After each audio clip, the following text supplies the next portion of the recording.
Hi, I'm Jen for PetSafe brand. Today, Urban and I are going to build on the downstay behavior by practicing this skill in the presence of common distractions.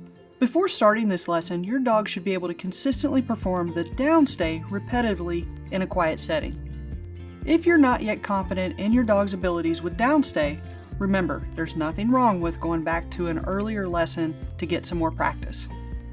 Since this lesson requires that you perform several different distracting activities while observing your dog, it'll be easiest if you use the Teach and Treat's ability to dispense food automatically.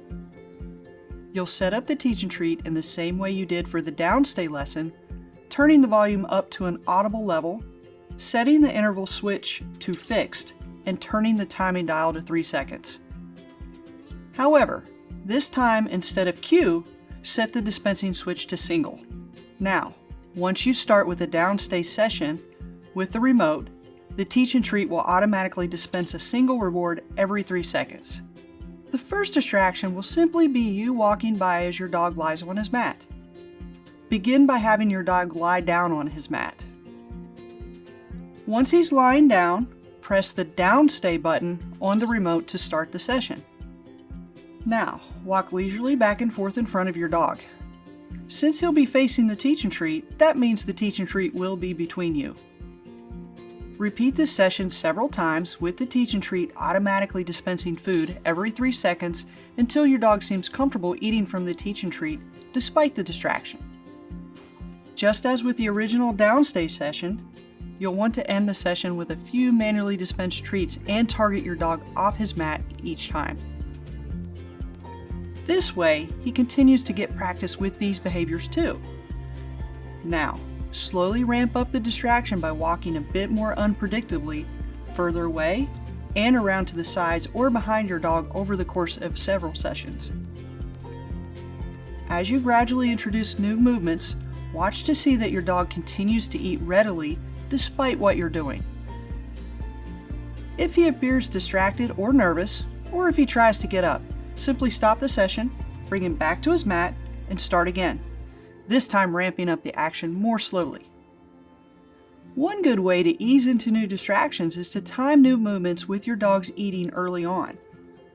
For instance, if you intend to walk to the left in front of your dog, then turn around and walk right, wait until he's focused on a reward to change direction. Once he's completed 5 sessions in a row with you walking around unpredictably, you're ready for the next step. This step is very similar to the first, but now you'll up the ante by speeding up your movements. Again, have your dog lie on his rug and start the downstay session. This time, try abruptly running a few steps, then stopping and running again. As in the first step, try timing your stops and starts with your dog's eating. These quick stop-start movements should really test your dog's focus, so don't worry if he gets up to follow you at first, and remember to ramp the action up gradually. These quick stop-start movements should really test your dog's focus, so don't worry if he gets up to follow you at first, and remember to ramp the action up gradually. As before, target him off his mat after each session and bring him back to start over if he does get up before his session ends. As your dog gets used to each new move, try introducing others, such as running a few steps directly toward or away from him, crouching low, or jumping up and down. Once your dog has completed 5 sessions in a row with you moving quickly and changing your movements abruptly, he's ready for the next step. Now we'll move on from distracting movements to distracting sounds. The sessions will run just as they did in the previous steps, but instead of moving around, you'll be gradually introducing louder and more disruptive noises. Begin by simply switching back and forth from speaking and silence, as though someone's in the room with you having a conversation. Your goal is to simulate what your dog might experience if your neighbor came over for a chat.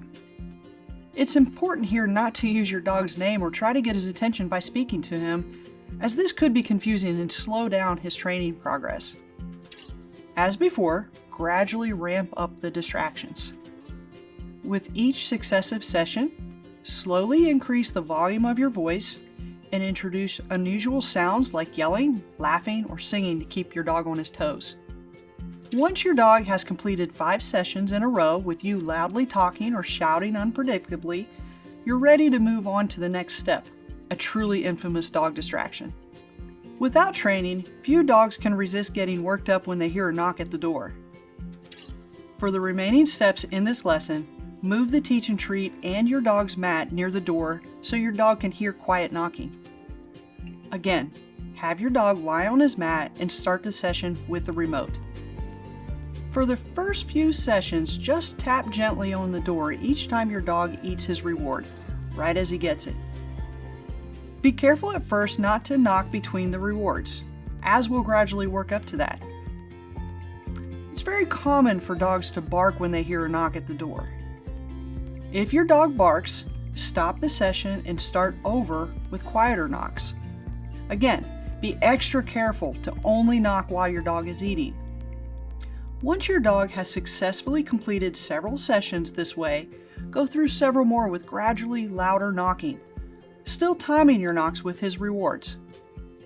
If your dog can stay down on his mat through a whole 1-minute session of loud knocking, you can begin introducing more random knocks, meaning you no longer need to time your knocking with his eating. If he seems to have trouble staying focused with this change, go back to timing your loud knocks with his rewards for a few sessions, then try it again. Once he completes 5 sessions with loud random knocking, you're ready to introduce the last distraction in this lesson, opening the door. In this step, you'll simulate answering the door or going to leave. Begin as in the previous step with your dog in the downstay, on his mat, with the teach and treat in front of the door. Press the downstay button to begin a session and gently touch or jiggle the doorknob each time he gets a reward. If you see that he's getting preoccupied watching the door, wait until he looks back down at the teach and treat before touching the doorknob again. After a few successful sessions with you jiggling the doorknob, switch to actually opening and closing the door.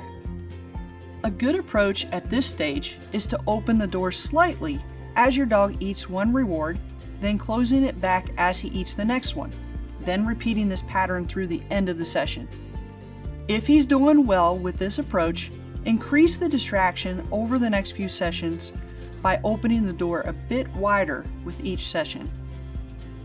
Once he's got the hang of this, try a session opening and closing the door randomly and unpredictably. When your dog's completed 5 sessions of random door opening, you're all done with this lesson. See you next time.